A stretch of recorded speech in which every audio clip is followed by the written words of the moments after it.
என்னாச்சு? கிளிப்பா போச்சா? கிளிப்பு போச்சா கோவிந்தகுமாரே? என்ன தெரியல, கிளிப்பா காணுமோ? இங்கதான் ஏன்னா நீ மிதிக்காதுல நோடு. ஆமா இல்லை நானும் கிளிப்பு காணாம வேற போச்சு. கடக்கான்னு பாருங்க என்ன ஃபோன் அதில் வச்சல நீ.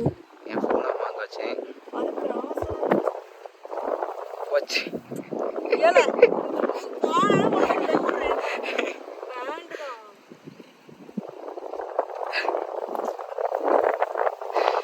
நல்லா தேடுங்க எங்கேயாச்சும் கிடக்கானு.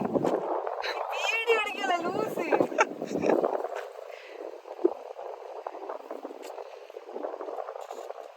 சரி விடுங்க, போயிட்டு போட்டு 10 ரூபா கிளிப்பு தானே நம்ம. இப்போ முடி விரிச்சு போட்டு போனனால.